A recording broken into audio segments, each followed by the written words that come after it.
All right, hello people. It's October 24th, 2020. I just got a new microphone and I'm testing it out and try to kill two birds with one stone. I'm just going to do a quick video about who removed the Bible from public schools. And let's go to... Okay, there it is. All right, so in the book Pope or President, written in 1859, and this book is available on my site, fishingfortruth.com. Anyway, if you go to page 244 is where it starts. Let me try to... So I should have just been clicking that. Anyway, it gives you like a short outline of what the chapter is going to be about. The Pope demands the expulsion of the Bible from public schools in the United States. The Archbishop of New York obeys. It is expelled.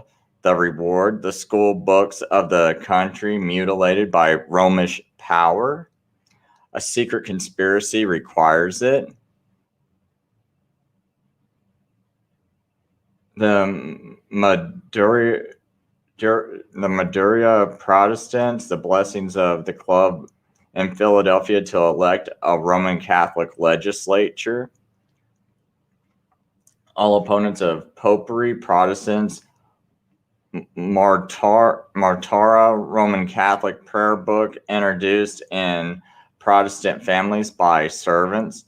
The fatal result, Archbishop Kenrick on the confessional, and it says the Bible, the foundation of all of our civil and religious rights. Now, what I want to do is go to chapter 246. I just want to make sure. Okay, yeah. No, I mean 247. That's where it starts.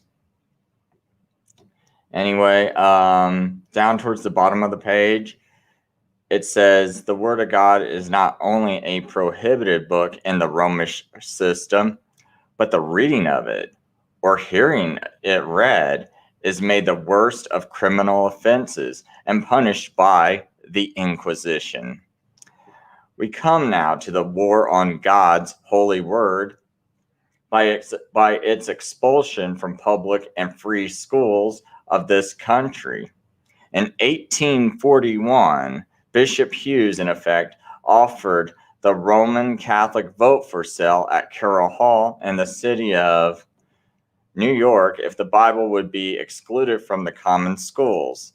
Of this movement, the New York Herald of June 20th, 1854 says, the operations of Bishop Hughes on the school question calls the nomination of a Catholic ticket for the Senate and Assembly and had the effect to cause divisions between Americans and adopted citizens at Tammany Hall.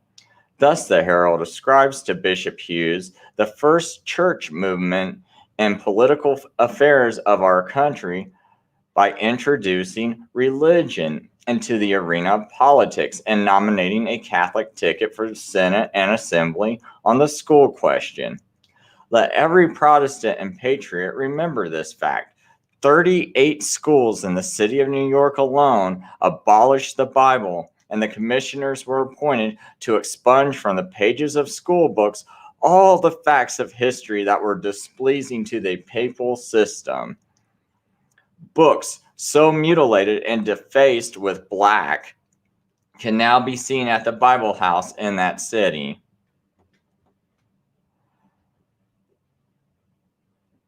Whoops, scroll past the page. This Bible expulsion from schools began by the Archbishop in New York legislature was followed by a similar effort in the McClintock bill in Pennsylvania. 9 states of the Union have made the attempt to expel the Bible from the schools, and in California, they've already been successful. So I want you to know, people, that was not the ACLU and any other secular group that got rid of the Bible, or atheist group. It was the Roman Catholic Church, which got rid of the Bible from public schools. And I think this is the point in time when the Democrat Party was taken over by the Vatican.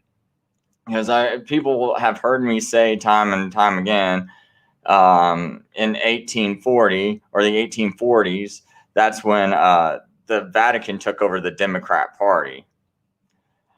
And this is where I get some of that evidence from, is things like this. And if you notice today, the Pope pushes global warming propaganda, climate change. He pushes anti-guns. He pushes open borders, amnesty, and all these things that, if you would associate with a Democrat.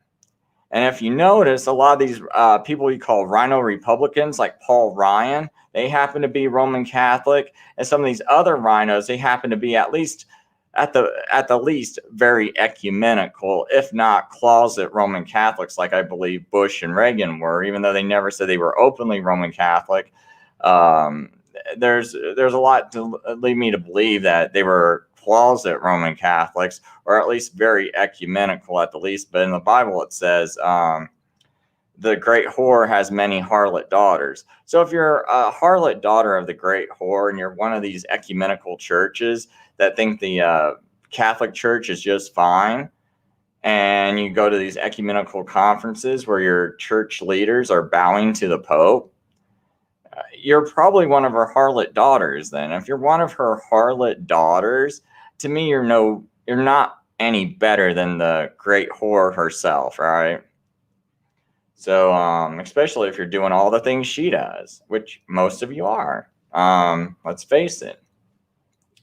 So anyway, I'll leave it at that. Just wanted to test my microphone out. And I hope people have a blessed Sabbath.